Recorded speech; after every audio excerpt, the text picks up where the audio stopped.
Welcome back to the 4A Baseball Podcast, ladies and gentlemen. We've made it. It's the final one. It is our last team prediction. We've made it through. We have one more episode after this for the off season. I'm really excited to talk about it because this is going to be one of the more interesting ones. Last year, the Seattle Mariners were a great breakout story. They finally did it. They finally broke the 21-year postseason curse. But then again, that thorn in their side that's been nagging them the entire season, the Houston Astros, the one to knock them out in 18 innings. But they made some moves this offseason. The Astros made some moves this offseason. How you doing today, Big Steve?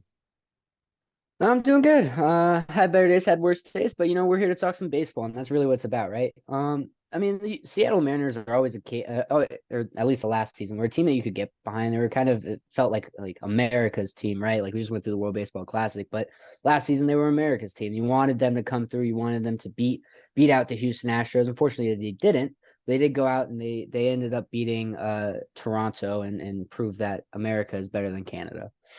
I mean, that's a good point right there.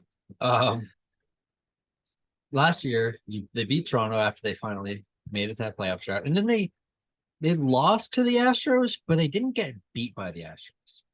Like they played them pretty hard, in all honesty. They took a Robbie Ray throwing a questionable fastball to Jordan Alvarez. I don't really remember much of game two, but game three was that 18 inning game where Jeremy Payne finally walked it off.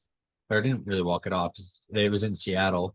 Um, Luis Castillo was acquired and extended. Julio Rodriguez became a star. Excuse me. I was thinking about signing predictions. I just worked on those.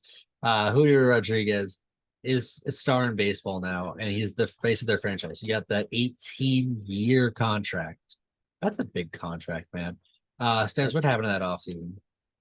All right, so they did lose out on a bunch of names. Lost out on Mitch Haniger. Obviously, he heads out to the Giants. Kurt Casale heads out. Carlos Santana heads out. Adam Frazier goes to the O's. Matthew Boyd to the Tigers. And they trade Kyle Lewis to Arizona in exchange for Cooper Hummel, which was a smart deal because Kyle Lewis kind of a lot of injury plagued seasons, past couple seasons after his 2020 Rookie of the Year campaign. Hopefully, he gets a fresh start in Arizona. They get in. They get Cooper Hummel in. They also go out and acquire Teoscar Hernandez for Eric Swanson and Adam Mako. And they acquire Colton Wong from Milwaukee for Jesse Winker and Abraham Toro. I really like that second deal. Colton Wong, very, very, very good player. Jesse Winker was not very good with the Mariners, and you lose out on Abraham Toro. They also signed AJ Pollock to a 1-year, $7 million deal that can make up to $12 million, and signed Tommy Estella to a 1-year deal on the league minimum. If you isolate the Kyle Lewis trade, I don't like it. But given the other moves they made, they acquired Teoscar Hernandez and they Yes. got AJ Pollock. I like them. Yes, I definitely agree. Teoscar Hernandez will add some much needed thump into this lineup. And he's going to do that. Kyle Lewis, again, he's young. He has time. It's just the injuries were kind of plaguing him. And I think a fresh start in Arizona is really what he needs, especially since he will be coming off the bench in Arizona. So he can probably get the time he needs to rest. That's fair. The one thing I'm kind of looking at, because they brought in Teoscar Hernandez, they brought in AJ Pollock. You know, Julio Rodriguez is a questionable defensive center fielder. He'll make, flashy plays, but as we saw in the World Baseball Classic, he also makes a couple key errors here and there. Francisco Lindor. Yeah. Um, I worry about the defense of this team a little bit. that's definitely fair. Um, that is definitely a hole I can see, but they also got Kolfen Wong, who 2 years ago Yeah. was one of the best defenders in baseball. He had a bit of a rocky season in Milwaukee, but I think he can find his footing pretty well.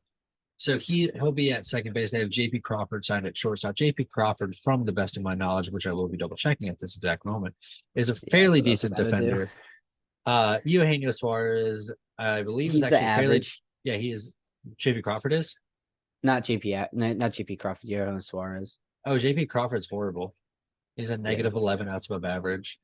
But Suarez is average at third base because yeah, they he was had horrible Peyton at at shortstop. shortstop. He was atrocious. Yeah. Um, so and then at first base they have Ty France, who was in Gold Glove competition. I actually do know that one for a fact. Ty France is a solid defender, but their I think it's outfield just that questionable. that that defense in the outfield because based on hold on, let me make sure. Yeah, yours lines up with Fangraphs. How was he a So Gold the Glove finalist lineup, and had negative 4 outs above average? the J Rod, Teoscar Hernandez, and Jared Kelnick. That's how's Kelnick in the outfield? I don't know that. 1 out below average. Okay, so Okay, he's about but an average okay. defender. Julio Rodriguez, the one time Brad actually uses the eye test, is 9 outs above average. But I don't he's know how I not. So feel. I'm not. I'm trying to think because I remember him. I think he makes key errors. I don't think. I think on average he's a good defender, but in the clutch moments he's not. If that makes sense. No, I get that. I mean outside of that you got Kyle Riley there back behind the dish, and he's gonna bring some offense and some defense. So I don't know. I think they're lacking in the defense department, but I think they'll be okay. I think it's definitely going to be, especially with JP Crawford at shortstop. I mean, I don't. Do they have a yeah. They do have a rookie, but he's not projected till 2026, 2027. They don't really have any reinforcements coming in at shortstop unless you want to move Colton Long over there, maybe. But I don't know. I don't know about that. I think it was a fine offseason. I think they might be saving up a little money for a certain someone next offseason or make a bid at someone. Um, I think everyone's going to be in that market next offseason. I think even the Nationals are going to be in that market. Why wouldn't you, in all honesty? Yeah. What's the negative in it? You don't get him. Oh well. Yeah. Offer him $500 million. You get Shohei Ohtani and a curly W for the next 10 seasons. I'm fine with it. A curly W on the uniform and an L in the box score. Exactly, but I'm okay with it. The Seattle Mariners starting rotation looks like Robbie Ray, who we'll talk about at points. I'm really high on him this season. Luis Castillo, who came over at the trade deadline last year. They extended him. He was very good in Seattle, and he was elite when he was in Cincinnati. But the playoffs are really where he shined. He looked great, and then he threw a changeup that was like 3 balls off the plate, and Yordan Alvarez poked that into the Crawford box. It's like just an impressive swing. It was a fine pitch with just an even better swing. Like that's not something you can downgrade him for. You had Logan Gilbert, who kind of had a breakout last year, but there is definitely skepticism about the quality of that breakout in my eyes. I think that everything under the hood supports that he was not as good as it suggests. That's not to say that the Mariners can't improve him and make him actually elite, considering that he knows what it's like to have success. His stuff, his raw pitching stuff, is literally league average. It's 100. So I don't know how much I believe in the Logan Gilbert hype train. And their last starting pitchers are George Kirby and Marco Gonzalez, who I think are actually 2 very interesting pitchers. Mainly George Kirby. Marco Gonzalez is just a 5-starter. More so George Kirby. He showed that he can be one of the best strike throwing pitchers in baseball last year. That doesn't mean necessarily it's correlated to success, but he went through a bit of a pitch arsenal revamp in the middle of the season, and he had a lot of success down the line. Yeah. I mean, I think you pretty much nailed it. I mean, I'm excited to watch Luis Castillo. I'm really high on him. Robbie Ray, I don't think I'm ready to drink that Kool-Aid quite yet, but again, I do like him. Former Nationals player, even though he didn't play up in the majors. I do like the starting rotation. I don't. It's. Where would you rank it? We talked about this, I think, last time with the Angels. Like, where would you, or no, it was with the Rangers. Where would you have them? Because I think it's a middle of the pack to higher one. I'm just thinking about the AL West, right? They're not better than the Astros. No. They're better than the Athletics.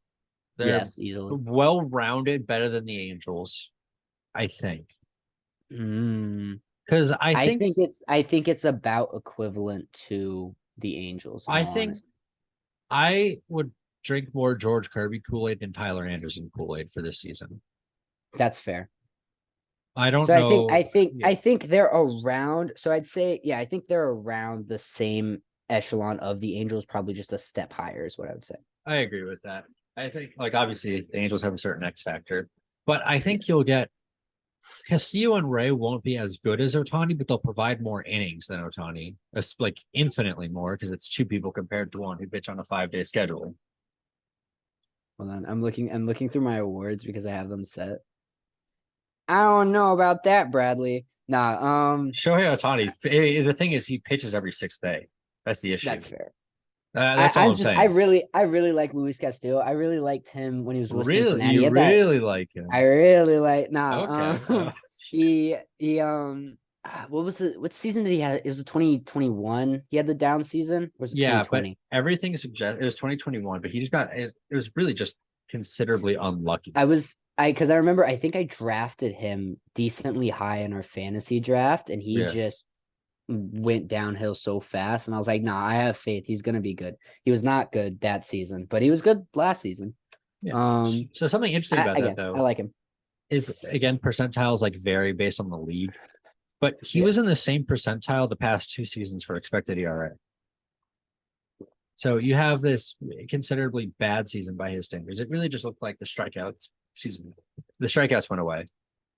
And he found those again in 2022. We just saw him be successful. He actually let up more hard contact, but he was successful. Yeah. I think that's something that concerns me though, because I don't think he was a shift pitcher, being a right-handed pitcher. He had shifts on. Actually, he did shift a good amount against left-handed pitchers, but I feel like everyone shifts against lefties. So Yeah, it's just kind of what you have to do. Like even like Juan Soto is a pull hitter, but he can go to the opposite field decently well, and people still have that pull shift on him. yeah, that's fair. I'm just looking up to see what the defense behind him was last year. So last year he had 4 outs above average behind him when he was pitching. So Yeah. it's respectable, but when you have a sinker guy, which is surprising that it's surprising that he's a sinker guy, but his launch angle was like optimal line drive angle. Yeah. Um, I'm interested to see Luis Castillo this season. I don't think he's as good as last year, but I think he's much better than 2021, even though technically they were identical. I guess that's fair. Let me get into this bullpen. No lefties, but they got Paul Sewell, Andrews Munoz, Diego Castillo, Matt Brash, Penn Murphy, Trevor Gott, Matt Festa, and Chris Flexen. This is a top 10 bullpen in baseball. Uh, I'm hard pressed to argue with you. I want a lefty in the lineup or in that pen, but sometimes you can't get it. And they do have left two lefties out of in the starting rotation. So maybe if they can try and mix looks, maybe I don't know if Marco Gonzalez, if they would even contemplate throwing him in the pen. I highly doubt it, but just You throwing out basically need to ideas. make Chris Flexen your 5 starter would be the issue. Unless Yeah. they don't even have the farm system to go for Otani right now. That's where I was going with that. Um, I'm just trying to look at Mm. their Yeah, because bullpen has, they gave up pretty much all their top prospects last year for Castillo. but they also like they got Castillo. They got who else did they get? They got And Suarez. They got Jesse Winker when that was still a trade. Colton yeah. Wong, and they didn't have to trade for Kelnick, too expensive from what I remember. It was Edwin Diaz. That was the Edwin Diaz trade. Oh, it was, yes. Yeah. And I'm just looking at this bullpen, right? And there's a lot of similar looks. Um, that's interesting. Okay. So Matt Festa, Trevor Gott, Paul Sewald are all, and Penn Murphy are all very similar look. Sweeping slider, rising fastball. I mean, I guess if you can hit Command C, Command V a lot and having like and they all be effective. Like Paul Sewald is one of the best stuff plus pitchers in baseball last year. But I mean, don't fix it if it ain't broken. Andres Yeah. Munoz is filthy. The only concern there is control. If he can have control, if he walks 10% of batters, that's successful in my eyes because he walked 6% last year and he had a 1.84 expected ERA. That's unhittable. Yeah. Like Matt Brash is really good. He's got a really good bowling ball slider.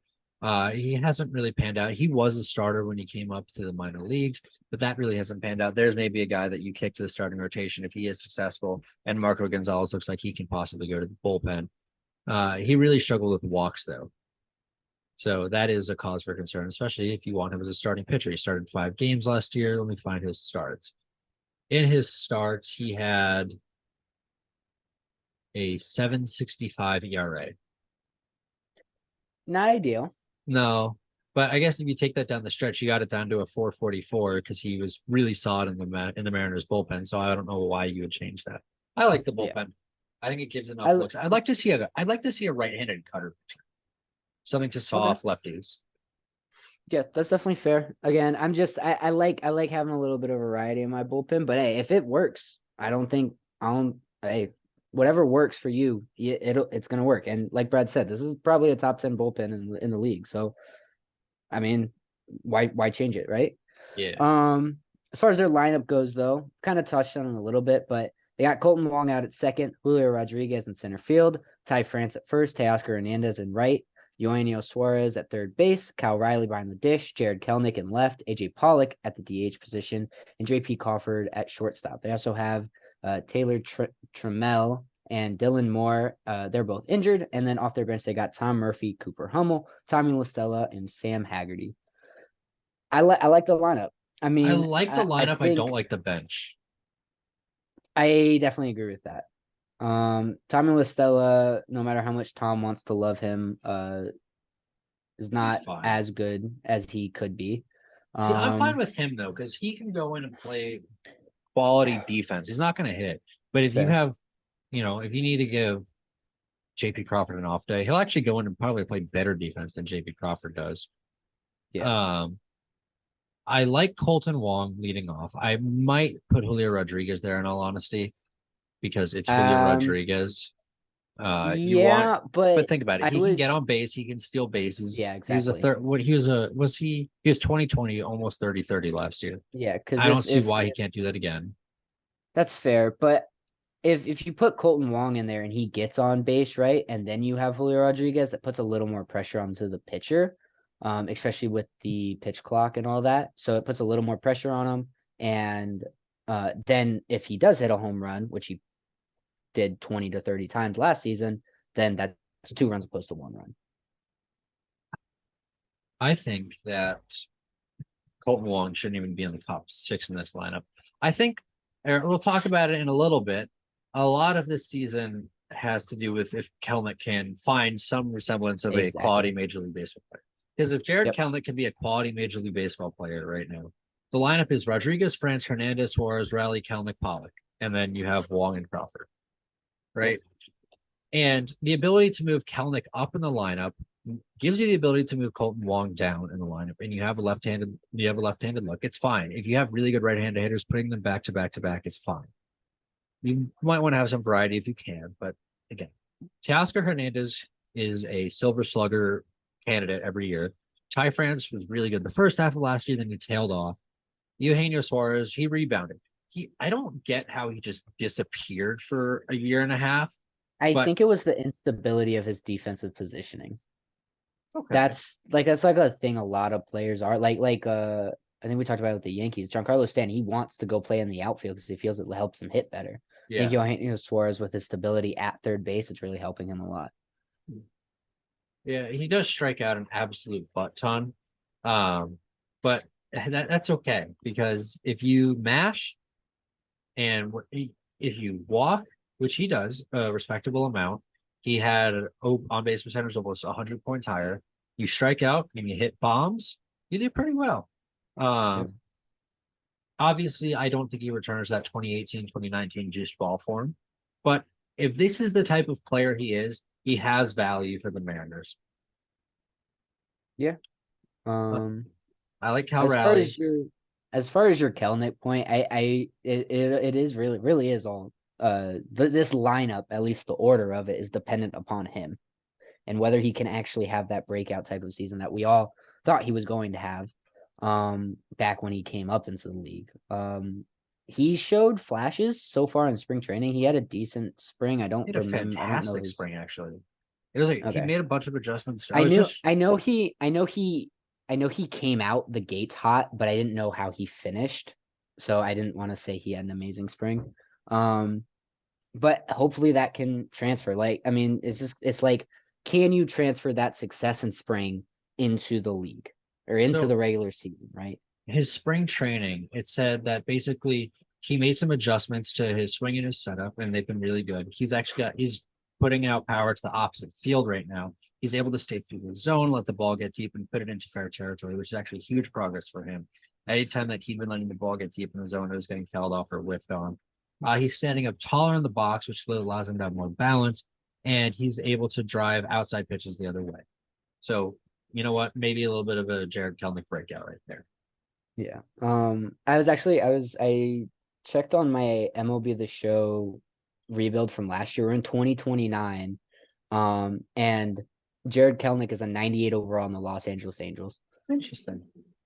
Also Trout's like a 74 and is on the Padres. Okay, but the aging curve in MLB The Show It's franchise mode terrible. is horrible. I haven't played it yet this year. I'm actually curious. The game came out on Thursday, last week, and Yeah, I played I Madden don't have it Dynasty yet. Smart. It's pretty fun, but we can talk about this off camera. Off It's gonna camera, get off but- camera. It's gonna get off topic. Yeah. But I like where it's heading. That's Back good. to the lineup though. I yeah. like I think I like play. I like Cal Raleigh.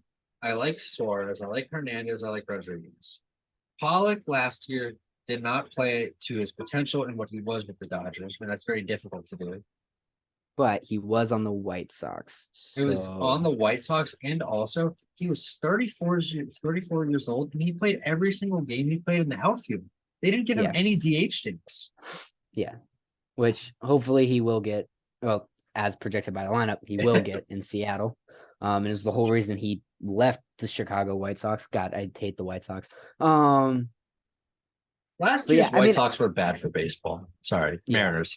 Top to bottom, I honestly like this lineup top to bottom. Outside of, Kelnick needs to have his breakout. Ty France needs to stay at least somewhat consistent. The defense is a little suspect, especially at shortstop, which in my opinion is the most important defensive position that you can have. But I like the lineup. I'm trying to think if I'm going to say it's top 15. It's top 15. It's top 15. I Yeah. don't think top 15 is a low bar. I mean, top 15 is the You have to upper be half of the you have to be league. better than one And other team. To make the playoffs, I think you need to have a top 15 lineup, and I think they do. I think they ceiling lineup, right? This is actually a really fantastic lineup. I don't take Colton Wong. He got very lucky in 2021, but he also is a contact guy. JP Crawford's not going to hit. I don't really know what his purpose is, in all honesty. I mean, I'm trying. Flashy plays. That's what I'm gonna go with. Negative 11 outs above average. Hey, just because they're bad on average does not mean that they don't make flashy plays like CJ Abrams. He's got he doesn't hit the ball hard. He's got a walk tool and he doesn't strike out a lot. When he gets on base, that's about it. Yeah. Okay. And sometimes in your 9 spot, that's really sometimes all you need. You need a guy that's going to get on base and get it back up to the top of the order. And yes, but with Colton Wong and J-Rod up at the top of the order, I think that's a good idea. Okay, so right, you need somebody at shortstop. Who are you gonna put at shortstop if it's not JP Crawford? Right, that's a very good question. Exactly, because you have your that also might be a infields off the fallacy to benches, the design of the Stella team. and Sam Haggerty. That's fair. Like, okay, but here's the thing, right? If JP Crawford isn't playing well, if he's not hitting and his defense is still bad, I don't get why you don't put Tommy LaStella at shortstop.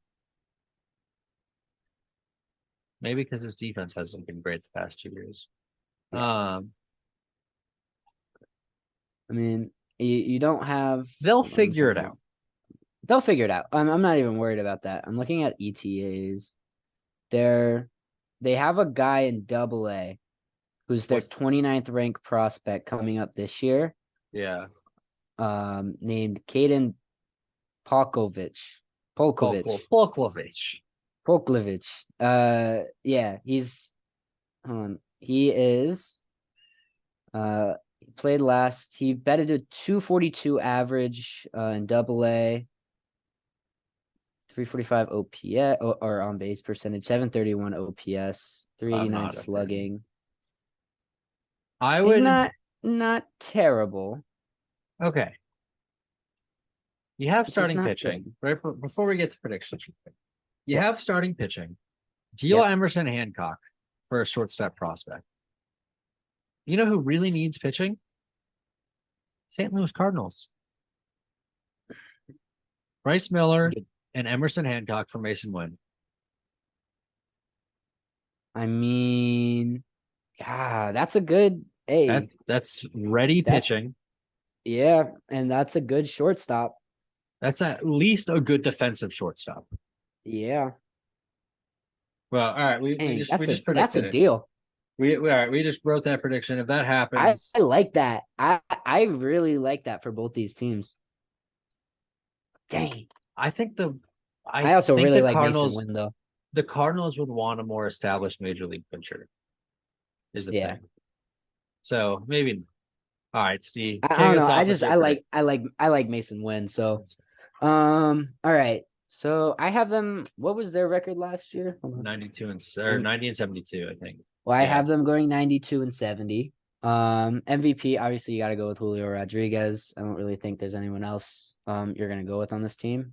Cy Young went with Luis Cy Young, I went with Luis Castillo. Again, like I said, I'm high on him. And you'll see that in our season awards as well. Most important, talked about it a bunch, Jared Kelnick, and I also have him being their breakout player. I really am excited to watch him this season. I think he's going to have a good season. I'm really excited to watch him. On the document, I accidentally wrote Jared and breakout and Kelnick and most important. Great. I think they got the memo. Tom had them going 91 and 71. Also, Rodriguez and Castillo for MVP and Cy Young. Breakout, he had George Kirby, which I can completely get behind. He was pretty good at the end of last year. I don't think he's a Cy Young candidate by any stretch of the imagination, but I think if he can establish himself as a solid number 3 right now, it'll fill its role in the Mariners rotation.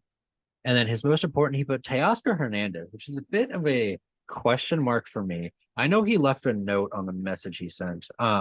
He said pretty decently high volatility rating. I think there's a world where they do come away with the division, which is fair.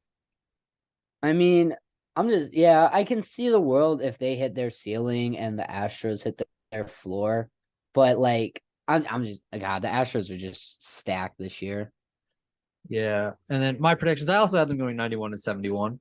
Julio Rodriguez MVP. For their Cy Young, I had Robbie Ray. He's had a fantastic spring training. The deception's back, and for their breakouts, also a rebound is Robbie Ray. And their most important, as Steves and I talked about, it's Jared Kelnick. It's not a matter of him being Julio Rodriguez or 2022 Jared Kelnick. It's can he be a competent Major League Baseball player? Can he have a 750 OPS? Can he put the ball in play more than, can he not strike out an absolute ton? And can he provide a genuine at bat in the middle of that lineup? Yep, I feel like that pretty much covers it.